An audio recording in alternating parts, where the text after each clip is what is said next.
예수님은 제자들에게 묻습니다. 사람들이 인자를 누구라 하느냐? 그때 제자들이 이렇게 대답합니다. 이르되 더러는 세례 요한이라고 합니다. 어떤 이는 엘리야, 어떤 이는 예레미야나 선지자 중에 하나라 하나이다 라고 말합니다. 그 당시에는 예수님을 향한 평가가 이렇게 긍정적으로 평가하는 백성들도 있었지만, 예수님을 시기하고 질투하며 예수님을 대적했던 악한 사람들이 있었기 때문에 모두 다 예수님을 높이지는 않았습니다.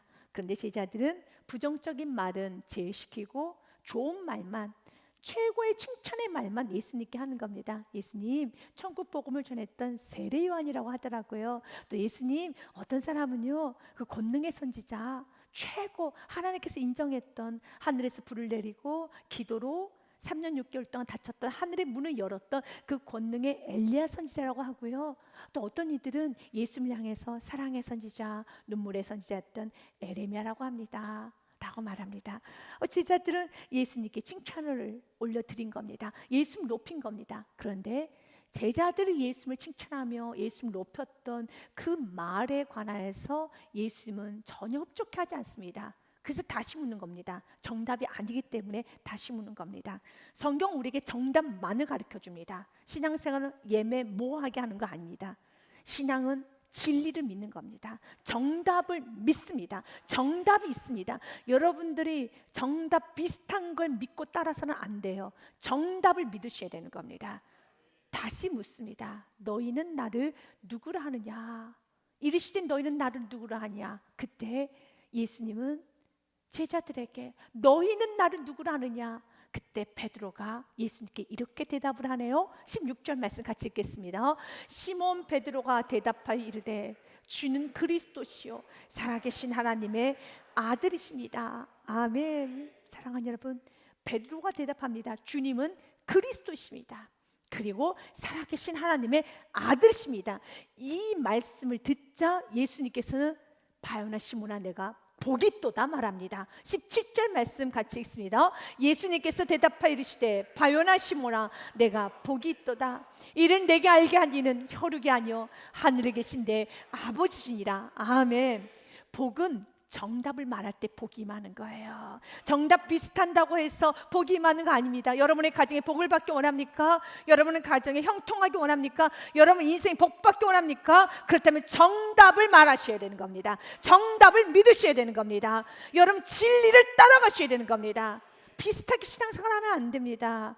성경은 회색지대 예매모호한 것은 성경은 죄로 갑니다. 오직 빛과 어둠만 있을 뿐이란다. 염소와 양과 있고 또 축복과 저주가 있는 것이지 예매모호한 중간지대 회색지대는 없습니다. 그래서 우리는 고민하고 갈등하는 것이 아니라 우리는 진리는 그 명확한 말씀 앞에 능력을 구하셔야 돼요. 명확한 말씀 앞에 정확히 비춰지는 그 빛의 말씀 앞에 진리 앞에 우리 능력을 구해야 되는 겁니다. 정답은 나왔어요. 예수님은 세례 요한이 아니십니다. 엘리야도 아닙니다. 에레미야도 아닙니다. 예수님은 그리스도이십니다. 이것이 정답이라는 것입니다. 그리스도라는 것은 구약에서 인간을 구원하시기 위해서 이 땅에 보내주셔야 되는 메시휘, 히브리어는 메시휘, 메시아입니다. 그리고 신약에서는 크리스토스, 그리스도를 말합니다. 구원자라는 거죠. 구약에서 그토록 기다렸던 수많은 선지자들이 기다리며 소망하며 예언했던 그 메시휘, 메시아, 그리스토스, 그리스도, 바로 당신이 그 메시아 그리스도이십니다. 당신은 구원자이십니다. 아멘. 이것이 정답이에요. 예수님은 구원자세요. 예수님 엘리야나 에레미야나 세례 요한이 아닙니다. 왜냐하면 엘리야나 에레미야나 세례 요한 또한도 구원받아야 될 대상일 뿐이지 예수님으로부터 구원받아야 될 대상일 뿐입니다. 그래서 능력의 선지자 엘리야가 1000만 명 있다 할지라도 구원해 주실 분은 오직 예수 그리스도 외에는 없습니다. 죄에서 구원해 주실 분, 내 죄를 씻어 주실 분은 예수 그리스도 외에는 없습니다. 제자들이 지금 가장 어리석은 대답을 한 거예요. 예수님과 엘리야 그리고 세례 요한, 에레미야와 동일한 선상에 놓았다는 겁니다. 이것은 잘못된 신앙입니다. 에레미야나 세례 요한이나 또한 엘리야나 참 귀한 분이죠. 최고지요. 능력 있죠. 그러나 그들 또한도 예수님으로부터 구원받아야 될 대상일 뿐인 것입니다. 그래서 우리 예수님께서는 너희는 나를 누구라 하느냐 했을 때 베드로가 정확히 대답합니다. 당신은 새 요한을 포함하여서 나 베드로, 엘리야 모든 인류를 구원하실 구원자 메시아 크리스토스 그리스도이십니다. 예수님만이 그리스도셔요. 마태복음 17장 말씀에 보면은 예수님께서 흰옷을 입은 것처럼 천사와 같이 하얗게 변화된 변화산의 사건이 기록이 되어 있습니다. 예수님은 하얗게 변하고 난 후에 모세와 엘리야와 대화를 하고 있는 그 모습을 베드로와 야고보와 요한이 보게 됩니다. 너무 놀랐어요. 정말 흰 빛과 같은 그 찬란함을 보았을 때 베드로는 너무 놀래합니다. 그래서 예수님께 이런 말을 해요. 베드로가 예수께 여쭈어 이르되 주여 우리가 여기 있는 것이 좋사오니 만일 주님께서 원하시면 내가 여기서 초막 셋을 짓되 하나는 주님을 위하여 하나는 모세를 위하여 하나는 엘리야를 위하여 하리이다 라고 말합니다. 그런데 성경 그 말을 할 때 아주 싫어하셨어요. 그 말을 할 때 성경은 그 베드로의 말을 할 때 그건 답이 아니지, 그건 잘못된 신앙이지. 그래서 성경은 모세와 엘리야를 치워버리십니다. 말할 때 하나는 주를 위하여 하나는 모세를 위하여 하나는 엘리야를 위하여 그 말을 할 때 호련히 빛난 구름이 그들을 덮으며 구름 속에서 소리가 나서 이르시되 이는 내 사랑하는 아들이요 오직 포커싱은 예수 그리스도만 받으셔야 되는 것입니다. 내 기뻐하는 자니 너희는 그의 말을 들으라. 아멘. 오직 예수의 말만 들어야 되는 겁니다. 그리고 연이어 제자들을 위해서 8절 말씀에 보면 제자들이 눈을 들고 보매 오직 예수 외에는 아무도 보이지 아니하더라. 눈에 보이지 아니에요. 다 치워버리신 겁니다. 엘리야는 참 귀하죠. 모세 너무 귀하죠. 그러나 예수님이 나타나면 다 사라져야 되는 거예요. 여러분의 경험, 지식, 계획, 생각, 여러분 물질 귀합니다. 건강, 지식 너무 귀합니다. 그러나 그런 모든 것들도 예수 그리스도 앞에는, 말씀 앞에서는 다 내려놓을 수 있어야 돼요. 예수님이 나타나시면, 예수의 말씀이 선포되면, 예수의 말씀이 선포되면 내 생각은 버릴 수 있어야 돼요. 생각 자체가 나쁜 게 아닙니다. 감정, 계획, 물질, 인맥, 여러분 지식 너무 귀해요. 마치 에레미야처럼요, 엘리야처럼요. 그러나 예수님이 내 눈에 들어왔으면 에레미야와 엘리야는 내 시야에서 벗어나야 되는 겁니다. 오직 예수 외에는 보이지 않아야 되는 것입니다. 하나님 말씀 선포되었을 때는 그 말씀 앞에서는 모든 생각은 내려놓고 그 말씀 앞에 내 생각을 집중해야 되는 겁니다. 모든 상황은 말씀에 여러분 맞춰가야 되는 것입니다. 여전히 베드로의 눈에는 예수님도 너무 좋지만 모세도 보이고 엘리야도 보이고 예레미야도 보이고 세례 요한도 보이고 그러면 안 되지. 구원자는 예수 그리스도야. 구원자는 예수 그리스도이셔. 아멘. 우리가 예수님만이 구원자라는 이 믿음을 가지고 나아갈 때 음부의 권세가 이기지 못하는 것입니다. 찰스 스펄전 목사님은 이 부분에 있어서 예수님께 온전히 영광 올려드려야 되는데 예수님도 보이고 동일하게 사람도 보이면서 예수님께만 집중해야 되는 그 영광을 나눠서 영광 올려드리는 그 모습을 보면서 한탄하며 이런 고백을 합니다. 주님을 높이고 또 높이고 예를 써도 혀가 어찌나 둔하고 느린지 혀를 깨물고 싶을 정도입니다. 우리가 예수를 높이 칭송하는 법을 알 수만 있다면 얼마나 좋겠습니까? 볼지어다 세상의 사람들이여 예수님을 이 사람 저 사람 죽을 인생에게 비유하다니 너희는 정신 나간 사람처럼 눈이 멀었도다. 태양을 개똥벌레 빛에 비유하다니 말이 되겠는가? 전사들과 천사장들이여 올지어다 와서 그대들의 불붙는 언어로 우리를 도우라. 지금 스폴저 목사님 보기에는 우리가 예수님을 여러분 사람도 같이 비교하면서 예수님도 보이고 사람도 보이고 예수님께만 집중하지 못하는 그 모습이 마치 정신 나간 사람들처럼 보인다는 겁니다. 어찌 개똥벌레하고 저 해와 비교할 수 있겠느냐? 비교할 수 없지. 어찌 예수님을 이 사람 저 사람 죽을 인생에 비유하니? 어떻게 예수님과 에레미야를 동일한 선상에 놓을 수 있겠느냐? 그럴 수는 없지. 이건 정신이 나간 행동이지, 생각이지 라고 말을 하는 것이에요. 맞습니다. 여러분, 우리가 어찌 예수님의 말씀과 세상에 있는 모든 논리와 갈등해야 될 그런 계제가 되겠습니까? 갈등할 가치가 없는 겁니다. 지금 오늘 우리가 이 믿음을 갖고 합니다. 주는 그리스도란 믿음을 가질 때, 주님만이 구원자, 주님만이 그리스도란 그 믿음을 가질 때 우린 갈등하지 않아요. 유혹을 하여도, 나를 끌어당겨도 그 길은 진리의 길이 아닌데, 그 길은 생명의 길이 아닌데, 오직 생명을 주실 분, 내 영을 회복시켜 주실 분, 오직 길과 진리 예수 안에 있기 때문에, 생명 예수 안에 있기 때문에 당신 나를 끌어당겨서 넓은 길로 가라고 나를 유혹해도 나는 당신의 말이 가치 없이 느껴집니다. 구원이 여기에 있는데, 축복은 예수님 안에만 있는데, 형통은 예수님 안에만 있는데 내가 어디를 가리요? 우리는 유혹받지 않아요. 믿음이 굳건한 사람은 유혹받지 않습니다. 사랑하는 여러분, 어디서 여러분 구원받고 싶습니까? 죄사함 받고 싶습니까? 여러분 가정에 흐르는 조주를 끊어내고 싶고, 영혼을 구원하고 싶고, 음란에서, 게으름에서, 교만에서, 거만에서, 대적에서, 불안에서, 우울에서 건진받고 싶습니까? 여러분을 건져주실 분, 구원자 그리스도는 예수님밖에 없습니다. 근데 그 예수님은 동일하게 우리에게 말씀합니다. 주는 그리스도이시고요, 또한 주님은요 살아계신 하나님의 아들이십니다. 아멘.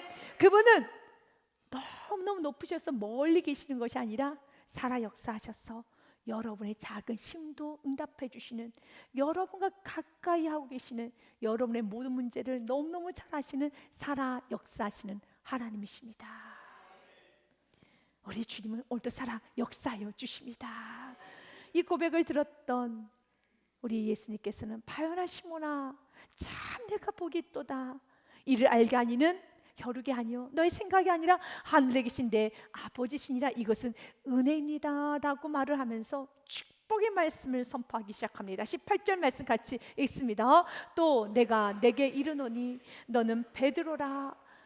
내가 이 반석 위에 내 교회를 세우리니 음부의 권세가 이기지 못하리라. 아멘. 이제 너는 시몬이 아니야. 흔들리는 갈대가 아니야. 너는 베드로야. 영원히 들리지 않는 반석인 베드로야. 내가 이 반석에 너의 고백 위에 주는 그리스도시요 살아계신 하나님의 아들이십니다라는 그 믿음의 고백 위에 내가 교회를 세우리니 음부의 권세가 이기지 못하리라. 지금 우리가 살고 있는 세상에는 음부의 권세, 지옥의 권세, 죽음의 권세, 파괴, 멸망의 권세가 있어요.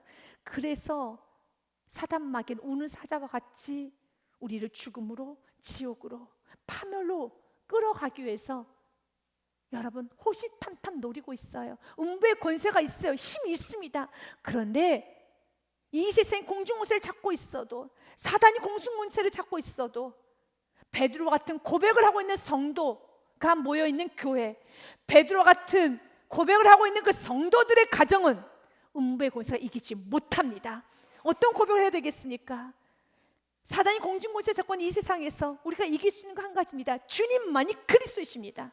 또한 그 주님은 살아 역사십니다 라고 날마다 고백하며 나아가는 성도들이 모여있는 교회, 음부의 권세가 이기지 못해요. 여러분, 주는 그리스도이시며 살아 역사하십니다 라고 고백하며 나아가는 가정, 음부의 권세가 이기지 못합니다. 사무엘 여러분 상의 말씀에 보면은 5장에 보면 이런 사건이 있어요. 블레셋과의 전쟁에서 이스라엘 백성들이 대패를 합니다. 그리고 블레셋 사람들은 이제 이스라엘 백성들과의 전쟁에서 이겼다는 그 상징적인 의미로 이스라엘 백성들이 믿고 있는 하나님을 상징하는 언약궤를 탈취해서 가지고 갑니다. 그리고 자신이 믿고 있는 주신이었던 다콘 신전에다가 그 언약궤를 갖다 놓습니다. 그 이유는 우리 신이 너희들 믿는 하나님보다 훨씬 더 강한 신이야 라는 것을 보여주기 위해서 언약궤를 다콘 신전에다 갖다 놓습니다. 하나님께서 힘이 없으셔서, 하나님께서 정말 무능하셔서 이스라엘 백성들을 도와주시지 않는 건 아닙니다. 하나님께서는 이스라엘 백성들의 완악함을 보셨어요. 언약궤만 내세우고 또 언약궤만 가지고 나아가면 무조건 전쟁에 이길 것이라는 그 오만한 생각만 하지, 삶 속에서 하나님과의 관계를 맺지 못하고 여전히 죄악된 삶을 살면서 언약궤만 내세우고 있는 그 이스라엘 백성들을 블레셋 사람들을 통하여서 심판하신 것입니다. 이제 결국은 이스라엘 백성들이 지는 그 모습을 보면서 어리석은 블레셋 사람들은 우리가 믿고 있는 다콘 신이 최고의 신이야 라고 하며 언약궤를 자신의 신전에다 갖다 놓았었을 때 이런 일이 일어납니다. 아스돗 사람들이 이튿날 일찍 일어나 본즉 다콘이 여호와의 궤 앞에서 엎드려져 그 얼굴이 땅에 닿았는지라.